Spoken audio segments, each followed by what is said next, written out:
ಈ ಯುಗದಲ್ಲಿ ಶ್ರೀರಾಮಕೃಷ್ಣರು ಮತ್ತು ಶ್ರೀಪಾದೇವರು ಏನನ್ನ ಮಾಡಿದ್ದಾರೆ ಅಂತಂದ್ರೆ ಒಂದು ತಾಯ್ತನದ ಸ್ಥಾಪನೆ ಆಗಿದೆ.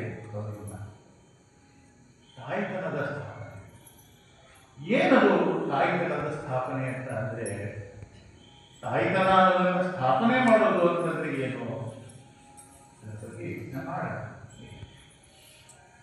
ಈಗ ಮೊದಲಿಗೆ ನೀವೆಲ್ಲರೂ ಕೂಡ ಇಲ್ಲಿ ಪ್ರಧಾನವಾಗಿ ರಾಮಕೃಷ್ಣರ ಬಗ್ಗೆ, ಶಾರದಾದೇವಿಯವರ ಬಗ್ಗೆ, ವಿವೇಕಾನಂದರ ಬಗ್ಗೆ ಒಂದು ಜ್ಞಾನ ಸತ್ರ ನಡೀತಾ ಬಂದಿದೆ. ಬಹಳ ಅದ್ಭುತವಾದ ಕೆಲಸ ಅದು. ಅದರಿಂದ ನಾನು ಹೆಚ್ಚು ಜೀವನದ ವಿವರಗಳಿಗೆ ಹೋಗೋದಿಲ್ಲ, ಕೆಲವು ವಿಚಾರಗಳನ್ನು ಮಾತ್ರ ಹೇಳೋದಕ್ಕೆ ಇಷ್ಟಪಡ್ತೀನಿ. ಶ್ರೀರಾಮಕೃಷ್ಣರು ಶ್ರೀಮಾತೆ ಶಾರದಾದೇವಿಯವರ ಬಗ್ಗೆ ಹೇಳಿರುವಂಥ ಒಂದು ಮಾತಿದೆ. ಏನದು ಅಂದರೆ,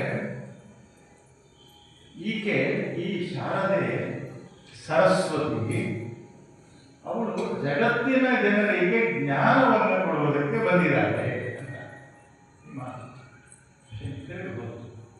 ಶಾರದೆ, ಈ ಶಾರದೆ ಸರಸ್ವತಿ ಆಗಿ ಜಗತ್ತಿನ ಜನರಿಗೆ ಜ್ಞಾನವನ್ನು ಕೊಡೋದಕ್ಕೆ ಬಂದಿದ್ದಾಳೆ. ಇದೇನು ಶ್ರೀರಾಮಕೃಷ್ಣರು ಶಾರದಾದೇವಿಯವರ ಬಗ್ಗೆ ಈ ವಾಕ್ಯ, ಈ ಮಾತು ಇದೆಯಲ್ಲ, ಇದು ಸ್ವಲ್ಪ ಯೋಚನೆ ಮಾಡೋಣ. ಏನದು ಅಂದರೆ, ಶಾರದಾದೇವಿಯವರು ಸರಸ್ವತಿ ಅನ್ನೋದಾಗಿದೆ, ಆಮೇಲೆ ಶಾರದಾದೇವಿಯವರು ಜ್ಞಾನವನ್ನು ಕೊಡ್ತಾರೆ ಅನ್ನೋದಾಗಿದೆ.